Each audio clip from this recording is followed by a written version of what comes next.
आज के इस वीडियो में हम लोग थ्योरी ऑफ डिमांड का थर्ड पार्ट का स्टडी करेंगे, जिसके अंतर्गत मांग के स्वरूप में परिवर्तन को हम लोग देखेंगे।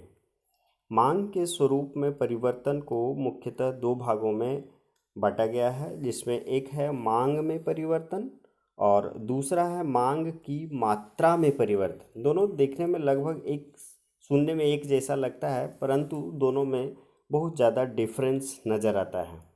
पहला क्या है, मांग में परिवर्तन, दूसरा है मांग की मात्रा में परिवर्तन।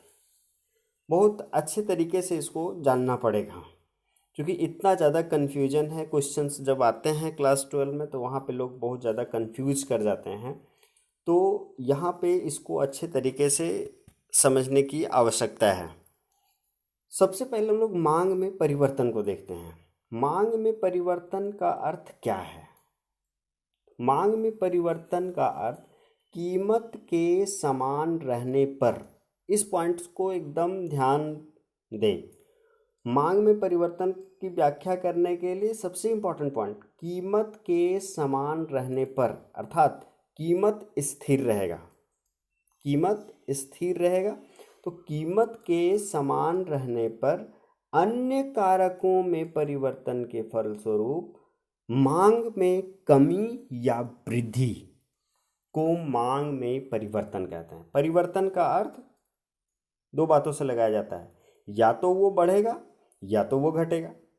कमी या वृद्धि, परिवर्तन का मतलब यही है, चेंजिंग का मतलब यही है, इंक्रीज या डिक्रीज करना। लेकिन यहाँ पे मांग में परिवर्तन का अर्थ कीमत के समान रहने पर, अर्थात कीमत स्थिर रहने पर अन्य कारकों में, क्योंकि आप जानते हैं demand is a function of price, but ये भी आप जानते हैं कि डिमांड सिर्फ प्राइस का फंक्शन ही नहीं बल्कि अन्य कारकों का भी फंक्शन है। डिमांड को प्रभावित करने वाला कारक सिर्फ प्राइस ही नहीं बल्कि अन्य कारक भी हैं। पार्ट वन के वीडियो में आपने इस चीज़ को देख लिया है।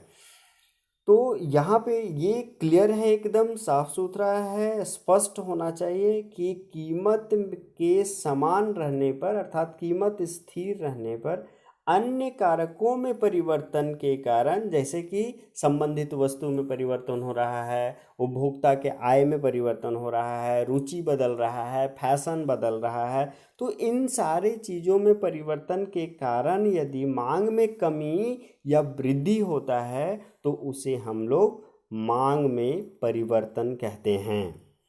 अब इसी का एक जस्ट अपोजिट हम लोग, अपोजिट क्या, उसी से रिलेटेड टर्म्स अगर हम लोग देखते हैं, मांग की मात्रा में परिवर्तन। यहाँ क्या है, मांग में परिवर्तन, यहाँ पे मांग की मात्रा में परिवर्तन।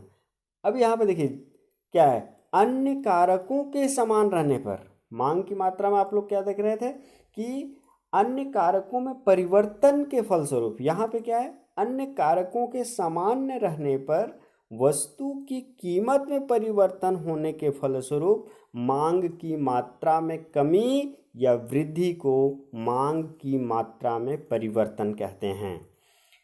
यहाँ पे दो इम्पॉर्टेंट चीज़ अगर हम लोग इंग्लिश में बात करें तो है, एक शिफ्टिंग हो रहा है, एक मूवमेंट है। एक शिफ्टिंग ऑफ डिमांड और दूसरा movement of demand. Movement of demand में क्या है कि मांग की मात्रा में परिवर्तन हो रहा है। शिफ्टिंग इन डिमांड में क्या है कि यहाँ पे मांग में परिवर्तन हो रहा है। तो मांग में परिवर्तन को दो भागों में बांट दिया गया, एक या तो मांग में वृद्धि होगा या मांग में कमी होगा। मांग की मात्रा में परिवर्तन की अगर हम बात करते हैं तो वहाँ पे मांग में विस्तार होगा या मांग में संकुचन होगा। तो ये यहाँ पे क्लियर रूप से, एकदम स्पष्ट रूप से समझने की ज़रूरत है कि मांग में परिवर्तन का मतलब कीमत स्थिर रहेगा और मांग में कमी या वृद्धि होगा। मांग की मात्रा में परिवर्तन की अगर हम लोग बात करते हैं, मूवमेंट की बात करते हैं, तो यहाँ पे क्या है, अन्य कारक स्थिर रहेंगे, समान रहेंगे और कीमत में परिवर्तन के कारण यहाँ पे मांग में विस्तार या मांग में संकुचन होगा। तो ये एक इम्पॉर्टेंट चीज़ यहाँ पे आपको जानना पड़ेगा। क्या है मांग में परिवर्तन, जिसको कि हम लोग बोल रहे हैं शिफ्ट करेगा। ये शिफ्ट करेगा, शिफ्ट का क्या मतलब होता है, आप एक रूम से दूसरे रूम शिफ्ट कर गए। फॉर एग्जाम्पल अपने क्लासरूम से कंप्यूटर रूम जा रहे हैं, दैट मीन्स शिफ्ट हो रहा है। तो आप एक क्लासरूम से दूसरे रूम में शिफ्ट कर रहे हैं। उसी प्रकार से मांग में जब परिवर्तन होगा तो डिमांड का कर्व जो है, डिमांड की रेखा जो है, मांग की रेखा जो है वो शिफ्ट करेगा। लेकिन मूवमेंट में क्या होगा, घूमना है, मूव करना है ना।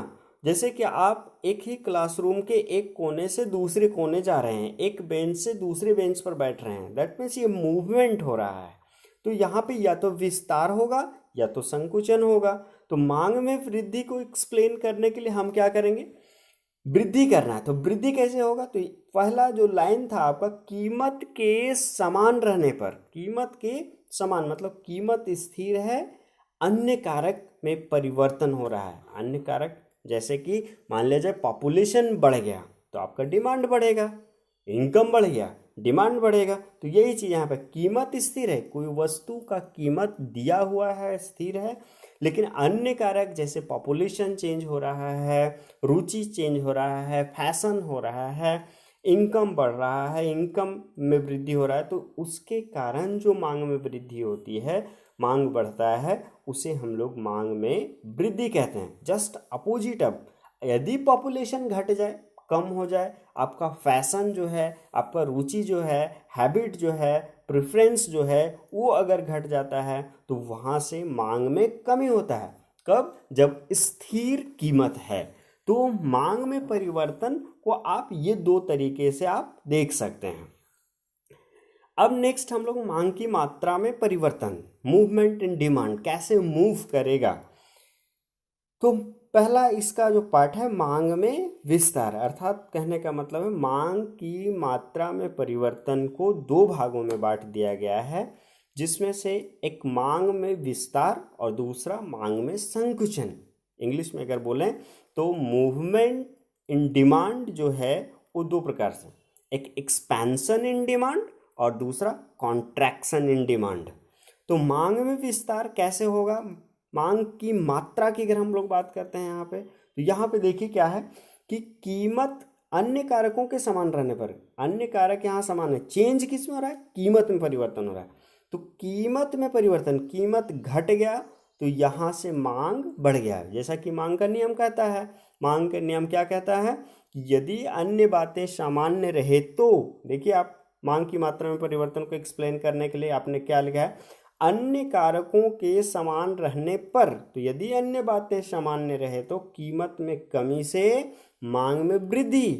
तो वही है, कीमत में अगर कमी हुआ, कीमत में परिवर्तन, किस प्रकार का परिवर्तन, कमी, कमी के कारण मांग में वृद्धि जो हो रहा है वो मांग में विस्तार कहलाएगा। लेकिन यदि दूसरे पॉइंट ऑफ व्यू से हम लोग देखते हैं, कीमत में वृद्धि, कीमत में वृद्धि से मांग में कमी, तो कीमत में वृद्धि से मांग में कमी को हम लोग क्या बोलेंगे, संकुचन। किस प्रकार, किसका संकुचन, मांग में संकुचन कहलाएगा। यहाँ पे कंफ्यूजन तब होता है जब क्वेश्चन आता है मांग में वृद्धि और मांग में विस्तार का क्या संबंध है या क्या डिफरेंस है। तो जनरली स्टूडेंट लोग इस पर विचार विमर्श करता नहीं है, देखता है मांग में वृद्धि विस्तार दोनों एक ही चीज़ है, लेकिन दोनों डिफरेंट है। मांग में वृद्धि क्या है, तो मांग में वृद्धि है कीमत स्थिर रहने पर अन्य कारकों के फलस्वरूप, परिवर्तन के फलस्वरूप मांग में जो वृद्धि होता है, मांग बढ़ता है, उसे मांग में वृद्धि कहते हैं। लेकिन मांग में विस्तार क्या है, तो कीमत में कमी के कारण मांग में जो वृद्धि हो रहा है, मांग में विस्तार है। तो ये क्लियर है, मांग में वृद्धि में कीमत स्थिर होता है, लेकिन मांग में विस्तार के लिए कीमत में कमी होता है। उसी प्रकार से मांग में कमी या मांग में संकुचन को स्पष्ट करने के लिए सिर्फ वही चीज़ लेना होगा कि यहाँ पे स्थिर है, अर्थात मांग में कमी की अगर हम व्याख्या करते हैं तो कीमत स्थिर के कारण यदि मांग में कमी आता है तो मांग में कमी कहलाएगी। लेकिन यदि कीमत में वृद्धि के कारण मांग में कमी होता है तो मांग में संकुचन कहलाएगा। तो इस प्रकार से स्पष्ट होता है कि मांग के स्वरूप में किस प्रकार से परिवर्तन होता है और इन परिवर्तनों को किस प्रकार से आप एक्सप्लेन कर सकते हैं। तो ये सबसे इम्पॉर्टेंट टॉपिक है, थोड़ा कन्फ्यूजन वाला टॉपिक है, इसलिए इस टॉपिक को भली भांति अच्छे तरीके से ग्राफिकल रूप में, रेखा चित्रीय रूप में और थ्योरेटिकल रूप में आप समझ सकते हैं।